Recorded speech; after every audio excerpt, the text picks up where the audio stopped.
wabarakatuh. Kami dari kelompok 2 akan mempresentasikan untuk pemenuhan mata kuliah e-commerce, yaitu berjudul Introduction to Digital Business and E-commerce. Sebelumnya, perkenalkan, kami ada 5 anggota. Nama saya Siti Fatimah dengan NIM 056. Selanjutnya ada Dela Ega Hilmalilah Ramafika dengan NIM 079, ada Nurul Makfiroh dengan NIM 097, ada Hikmatus Khobrinafiah dengan NIM 105, dan yang terakhir ada Nabila Feti Syahiro dengan NIM 103. Pasti kalian semuanya pernah melakukan belanja kan? Dari zaman ke zaman, berbelanja atau kalian sebut shopping merupakan salah satu kegiatan kesehari-hari yang kalian lakukan untuk memenuhi kebutuhan kalian.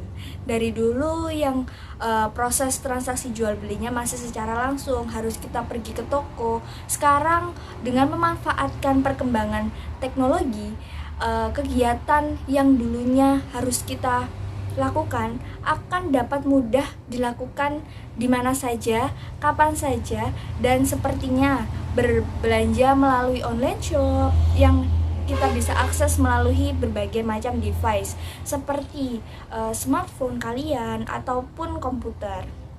Dan sekarang sudah banyak sekali bermunculan online shop ataupun perusahaan-perusahaan besar yang menjual berbagai macam produk atau pelayanan jasa melalui media e-commerce ini gitu. Dengan cara hanya dengan membuat sebuah website atau tanpa bersusah payah untuk pergi ke pasar lagi ataupun ke pusat pembelanjaan lain untuk memenuhi kebutuhan atau membeli barang yang kalian inginkan. Dan kita bisa dengan mudah mendapatkan barang tersebut dengan media e-commerce ini. Jadi kita bisa melakukan transaksi jual belinya ini dengan media e-commerce. Juga media internet ini semakin banyak dilirik oleh perusahaan-perusahaan besar atau oleh para produsen ini untuk menjual ataupun mempromosikan produk mereka kepada customer melalui digital ini. Setelah itu, apa sih perbedaan dari bisnis digital dan e-commerce itu?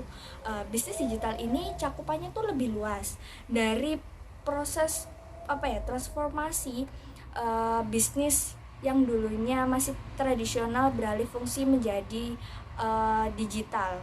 Atau ini pasti mirip dengan e-commerce ya, dengan istilah bisnis atau bisnis digital atau e-bisnis ini menggambarkan pada tahun 1997 sebagai konsep baru bisnis digital. Jadi bisnis digital atau disebut bisnis ini merupakan transformasi dari proses bisnis melalui penggunaan teknologi internet.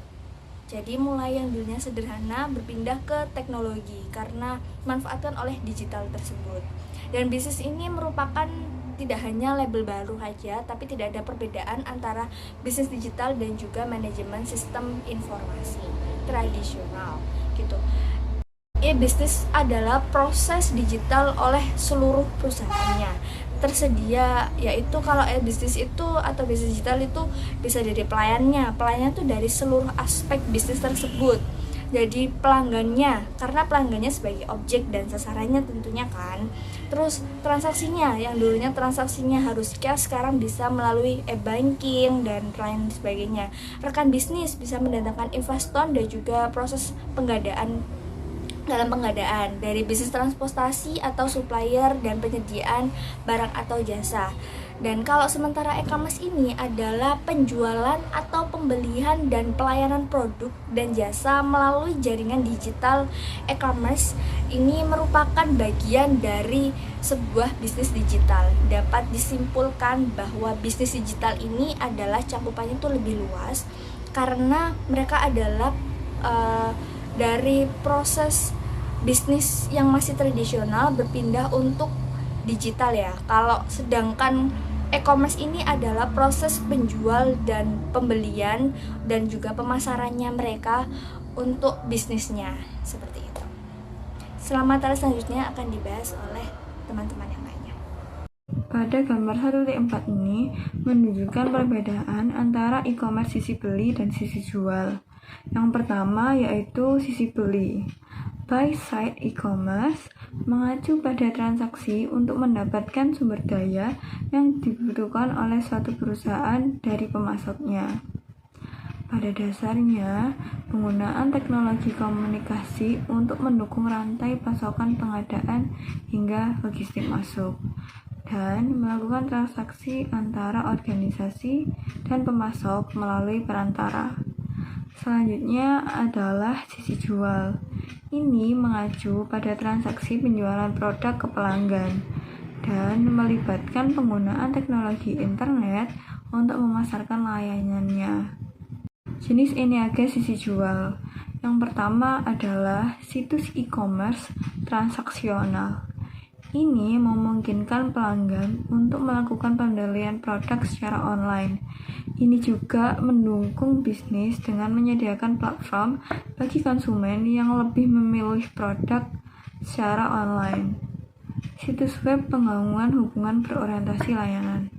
Seperti halnya katalog yang memberikan informasi untuk merangsang dan membangun hubungan baik dengan pelanggan, khususnya jika produk hanya dijual secara offline.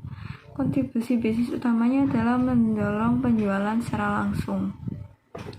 Situs membangun merek. Brand perusahaan lebih mudah ditemukan melalui mesin telusur seperti halnya Google. Penelitian yang dilakukan oleh GE Capital Retail Bank menunjukkan bahwa 81% orang riset produk dengan mesin pencarian sebelum membeli. Selain itu, 60% pembeli mengunjungi situs e-commerce yang mereka temukan di mesin pencarian sebelum akhirnya memutuskan untuk membeli. Portal atau situs media memberikan informasi atau berita tentang berbagai topik. Portal mengacu pada gerbang informasi. Itu ada beberapa contoh seperti indikasi sisi jual yaitu retail Amazon, layanan perbankan online seperti HSBC, dan portal seperti Yahoo. Di sini saya akan menjelaskan tentang apa itu pemasaran digital. Pemasaran digital ini memiliki arti yang mirip dengan elektronik pemasaran, yaitu untuk menjelaskan pengelolaan dan pelaksanaan pemasaran yang menggunakan media elektronik seperti web, email, TV, ataupun media sosial.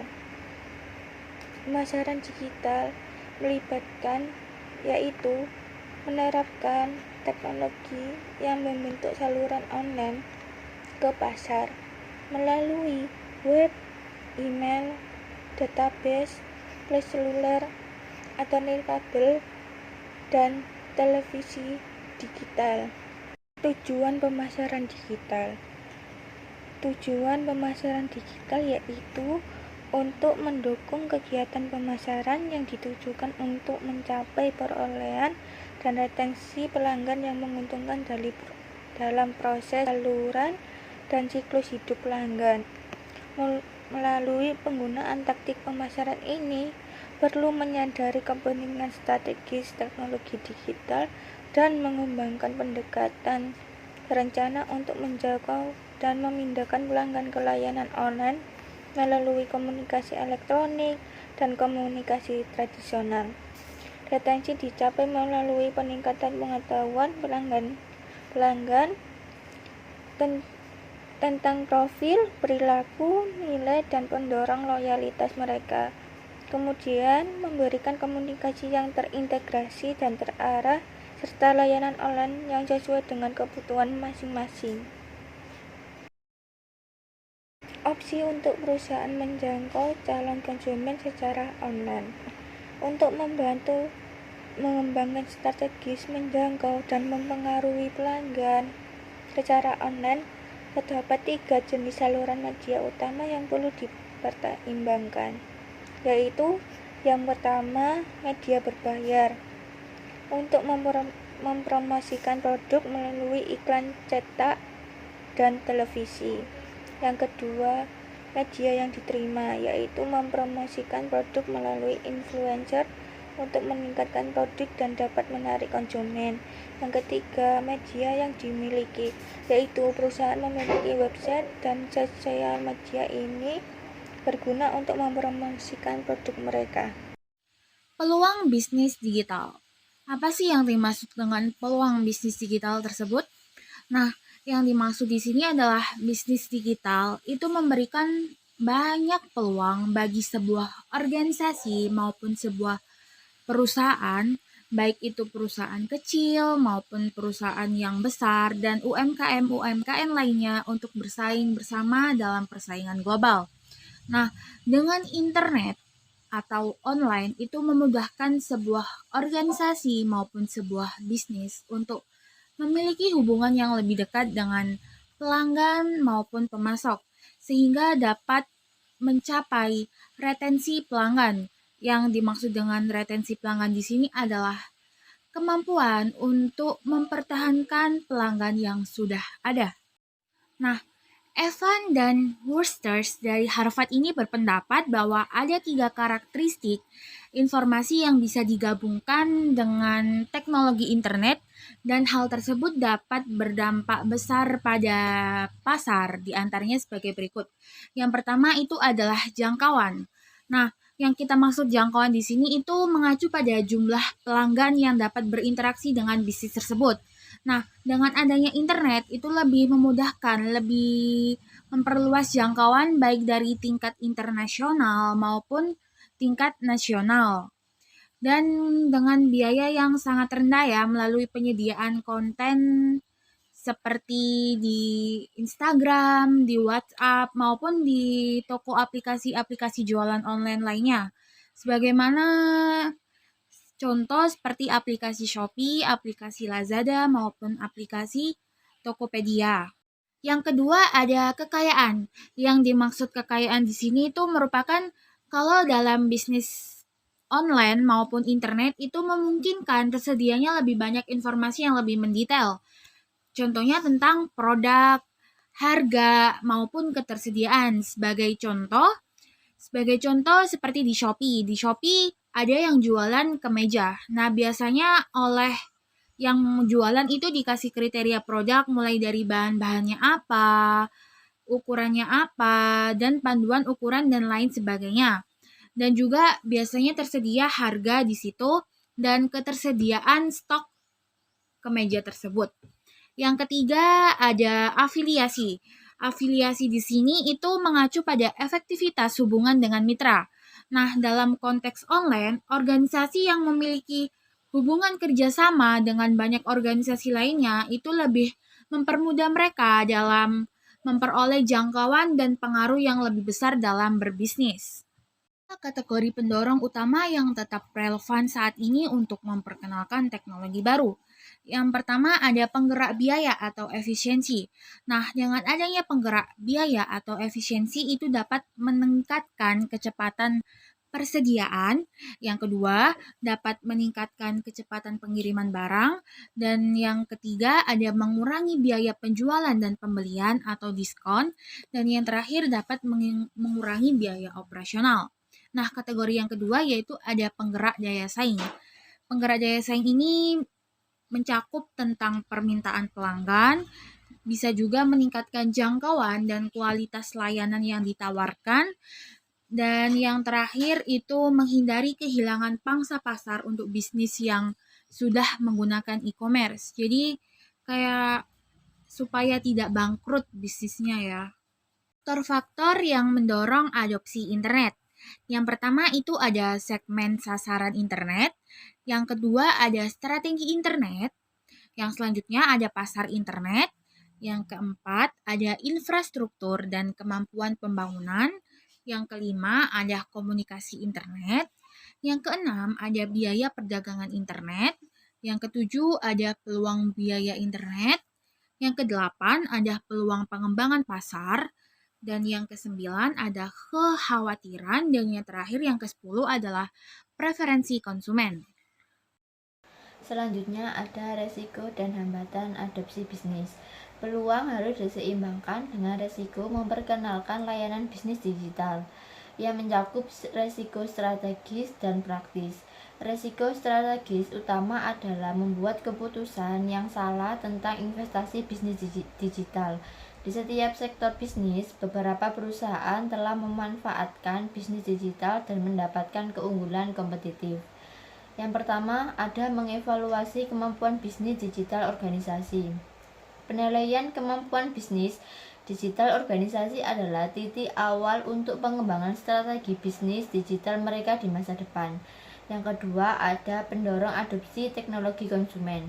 Untuk menentukan investasi dalam e-commerce sisi jual, manajer perlu menilai bagaimana mengadopsi layanan baru seperti web, seluler, dan TV interaktif, serta layanan spesifik seperti blog, jejaring sosial, dan umpan. Hambatan adopsi internet konsumen.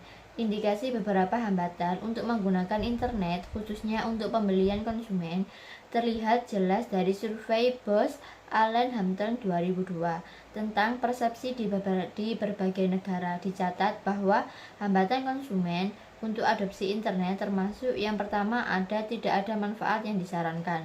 Yang kedua ada kurangnya kepercayaan. Yang ketiga ada masalah keamanan. Yang keempat ada kurangnya keterampilan, dan yang terakhir ada biaya. Di slide terakhir kini yaitu ada studi kasus. Studi kasusnya bisnis online terbesar di dunia. Sulit dipercaya bahwa salah satu .com paling terkenal kini telah berdiri hampir 20 tahun. Pierre Omidyar, seorang insinyur perangkat lunak kelahiran Prancis berusia 28 tahun yang tinggal di California, membuat kode situs tersebut saat bekerja untuk perusahaan lain. Akhirnya meluncurkan situs tersebut untuk bisnis pada hari Senin 4 September 1995 dengan nama yang lebih langsung Auction Web. Legenda melaporkan bahwa situs tersebut tidak menarik pengunjung dalam 24 jam pertama. Situs tersebut menjadi eBay pada tahun 1997. Pada tahun 2012, eBay memiliki 112 juta pengguna aktif secara global, yang didefinisikan sebagai pengguna yang menawar, membeli, atau menyantumkan item selama periode 12 bulan sebelumnya. Dengan total nilai yang terjual di eBay sebesar 60 miliar yang setara dengan 2.000 setiap detik, total pendapatannya adalah 8,7 miliar. Sekian dari presentasi dari kami. Mohon maaf apabila ada salah kata, pengucapan, atau materi yang kurang jelas dan lengkap. Semoga dari menonton video ini bisa dapat pembelajaran atau ilmu pengetahuan dari kalian semuanya. Dari kami, wassalamualaikum warahmatullahi wabarakatuh.